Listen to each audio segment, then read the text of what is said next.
I'm sorry to ask, but can you not come to the wedding tomorrow?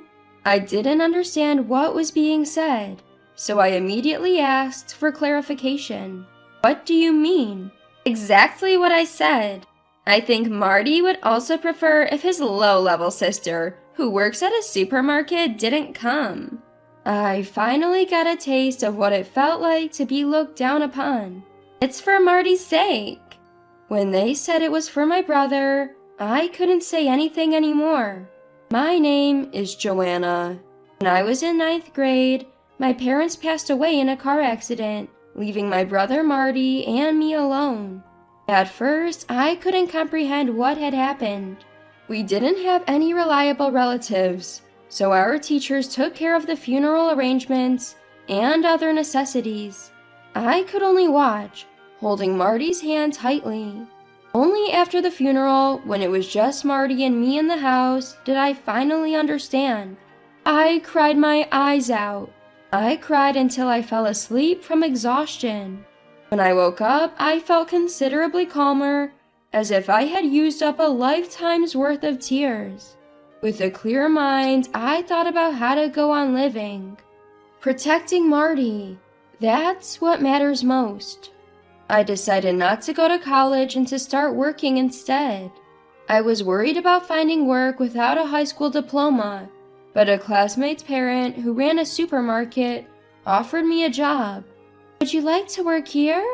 The pay isn't great, but everyone is really nice. Everyone else was enjoying high school life in their new uniforms. Honestly, I was envious. But to make ends meet, I had to work. Thankfully, Marty understood the situation. When he came home from school, he would help with dinner and cleaning. Being the sweet guy that Marty is, I wanted him to at least continue doing what he loved, playing soccer. Marty wanted to quit because of the travel costs for matches, but the coach and I convinced him to stay. Maybe it's just my perception, but I believe Marty has a real talent for soccer. On the days when there were soccer games, I'd take the day off work or get a break just to cheer for Marty. At first, other parents were surprised to see a sister, not a parent, showing up for Marty. But as Marty excelled in soccer and my cheers got louder, the weird looks disappeared. Once Marty hit high school, scouts from colleges and even pro leagues started showing up to see him. That helped him get a college scholarship for athletics. When it came time for college, Marty said, "I'm going to work. I can't keep depending on you, sis." But I shook my head. I want you to keep chasing your dreams, Marty. I want to live the youth I couldn't have through you. Marty frowned a bit at my words. I'll definitely go pro and take care of you, sis. Thank you, but you don't have to worry about me. My only dream is for you to become a pro soccer player. I smiled warmly to reassure Marty. Don't worry about me, I'll be fine. Sure, sis. You're more hardworking than me, but... To me, Marty was the true hard worker. As promised, Marty went pro after honing his skills in college. I kept working at the supermarket, eventually moving to part-time as time grew short. I had run out of time to pursue my dreams, so I took up a part-time job. Believe it or not, 15 years had nearly passed since I started working at this supermarket. One evening during my break, I got a text from Marty on my cell phone. The text said, "There's someone I want you to meet." I stood up in excitement, forgetting I was in the supermarket break room. I was so happy Marty had found someone special that I even cried while telling my coworkers and manager. Marty was a very good kid who rarely made demands. He lost all his rebellious tendencies after our parents passed away. He even considered quitting soccer, which he loved, just to support me. And now I get to meet someone special to Marty. Could I be happier? The text had the date, time, and the name of a restaurant at a nearby hotel. When I told my coworkers, they said, "You have to dress stylishly." I was always mindful of how I dressed, but I didn't own anything fancy. After my part-time shift, my coworkers dragged me to the shopping district. I was dressed in various outfits at boutiques I'd usually never enter, finally selecting a classy but simple dress. After that, we headed to a major mall where I bought branded makeup and got a makeup tutorial. Finally, I felt a sense of liberation. Though shopping after work drains me more than my part-time job, the fatigue was not unwelcome. I'd been counting down the days on my calendar, eagerly awaiting this day.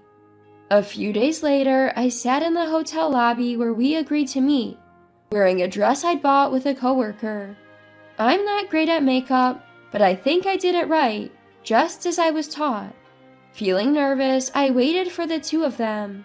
Then, suddenly, I heard someone call from behind me, "Sis!" Turning around slowly, I saw Marty in a suit and a stunning woman with long hair next to him. "Sis, you look amazing!" I went all out on being stylish. Marty said he wanted to introduce me to someone special. As I said this and laughed, Marty seemed pleased. "Let me introduce you. This is my fiancée, Vanessa." "Nice to meet you. I'm Vanessa, your future sister-in-law." Receiving such a courteous greeting from an incredibly beautiful woman, I found myself getting even more nervous. Somehow managing to say, "I'm Marty's sister, Joanna," we decided to move to a restaurant. Once we were seated, we chatted about various things. Vanessa comes from a well-known family around here, and her father is apparently quite wealthy. "Marty has told me about you. After your parents passed away, you've been like a parent to him." "Parent-like, I wouldn't say." "Don't be modest. You gave up high school for me and went to work." "Wait, you didn't finish high school?" "Yeah, I started working right after middle school at a supermarket. It's been 15 years now." Just then, something felt off.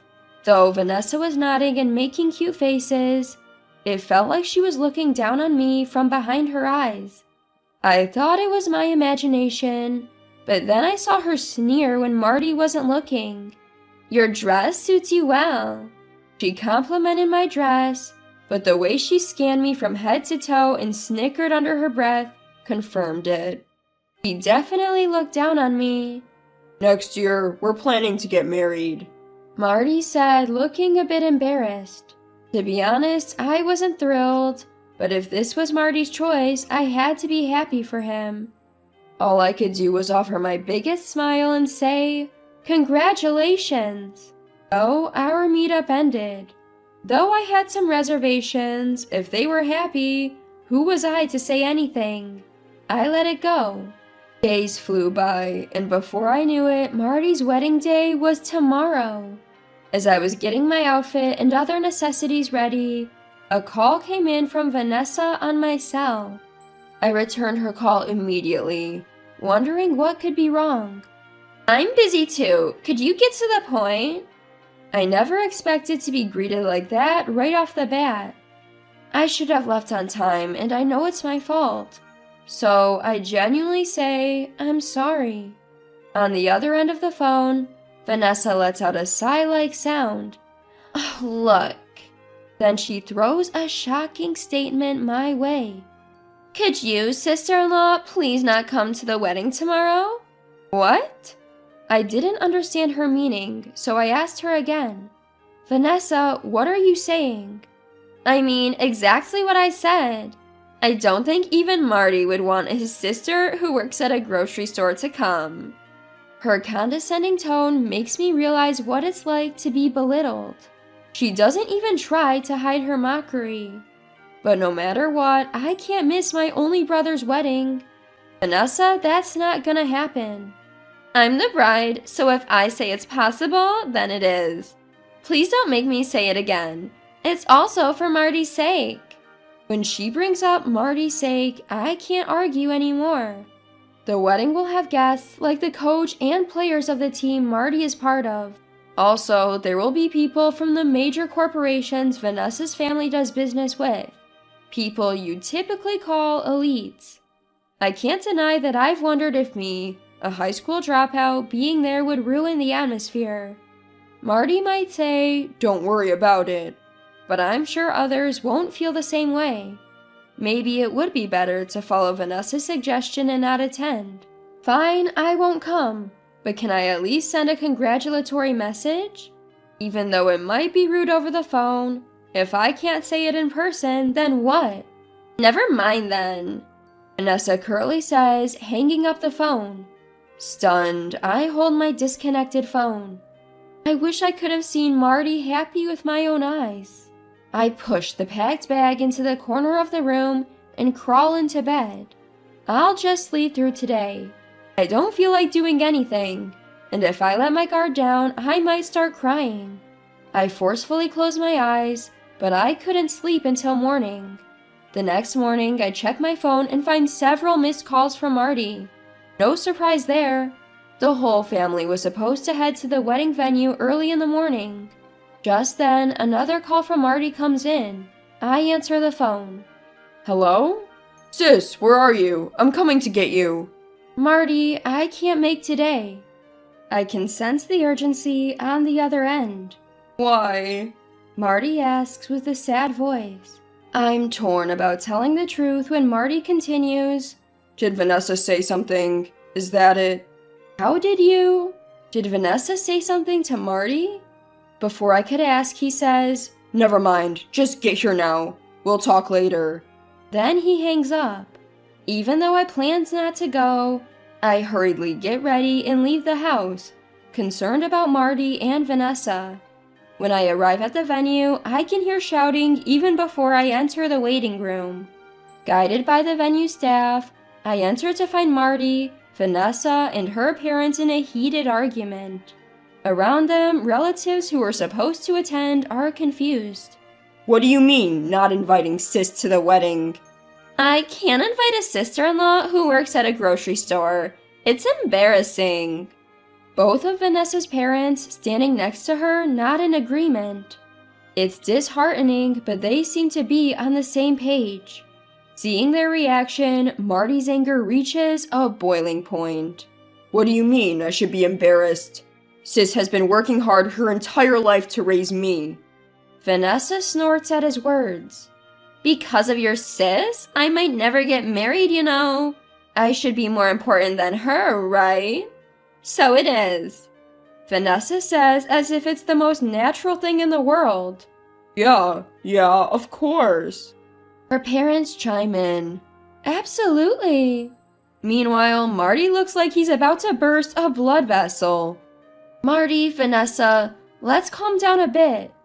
I hastily step in, but Vanessa suddenly realizes I'm at the venue and shouts. Why are you here? People like you who work at supermarkets weren't invited. Leave now. Why does she have to say things like this? I didn't want to cry in front of Vanessa, but I felt tears welling up. Just then, a voice rings out from a gap in the crowd of relatives who had been watching from afar. Hold on a minute. I can't ignore that low-level comment. The voice's owner makes his way through the crowd and stands in front of us. Coach. It's Marty's team coach. He came early to attend the ceremony and, hearing the commotion, decided to step in. Judging people by their profession isn't right, he says. Enough with the lectures, please. Vanessa gives the coach a pained look. Even she can't keep up her bravado in front of the coach. Well, that may be. The coach gives a wry smile and takes a book from his bag.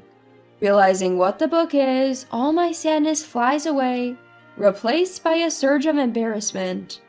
You sure she's low level even by your standards? The coach asks. That's a best-selling book. What does it have to do with this? The person who wrote this bestseller is none other than Marty's sister, Joanna. What? Nessa and her parents are left speechless. The book the coach is holding is a novel I published under the pseudonym Annie. The story traces back to before Marty became a pro soccer player. When life began to stabilize, I took up reading as a hobby, mainly because it was an affordable pastime. I found joy in reading books at the library near the supermarket, a place I frequented. That library had a computer corner open to the public, where I ventured into writing as an extension of my love for books. On a whim, I entered a contest and ended up winning, which led to a connection with a publishing house. Now, I'm a recognized author of several best-selling novels, and I am often featured in the media. I've never heard this story before. After a moment of silence, Vanessa starts to speak as if she can't believe what's going on. Cutting her off, Marty says, I didn't say it before, but it's true. Glaring at Vanessa as she speaks. Something about Marty's reaction must have convinced her it's not a lie.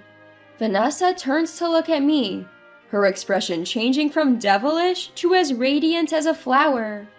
If you're such an amazing person, that's a different story. Please join the ceremony. Don't mess with me. I'm not marrying you. At Marty's words, Vanessa looks ready to explode. What did you say? The coach holds Vanessa back. There's no way we can just go back to normal after you've treated my precious sister like this. I'm sorry, but I can't marry you, Vanessa. Marty deeply apologizes in front of Vanessa's parents and the relatives who are planning to attend the wedding. Vanessa's parents also raise their voices. You can't be serious. But the relatives standing behind them hold them back. There was some drama, but eventually, it was decided that Vanessa's side of the attendees should leave. Vanessa kept shouting, "You have to marry me!" until the end. Back in the dressing room, it's just me and Marty. Marty, looking completely drained, sits down on the sofa. Are you sure it's okay to call off the wedding? I can't help but ask, even if it's reopening old wounds. Marty lets out a dry laugh. Being a soccer player means you have a limited time in the spotlight. I don't think a marriage with Vanessa, who is so obsessed with her career, would last long. That makes sense.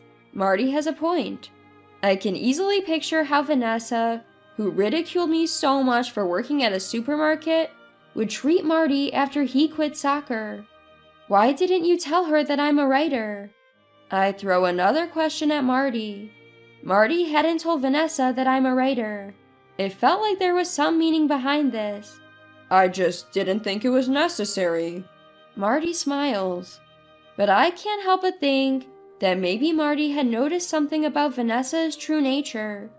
Several discussions took place between both families, and the marriage, the engagement, was officially called off.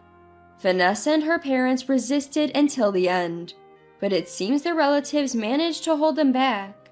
Even after the marriage fell through, Marty continues to thrive in soccer.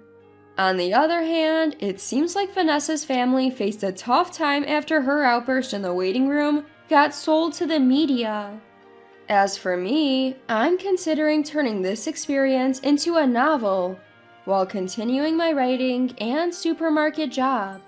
I plan to keep teaming up with Marty, just like we always have.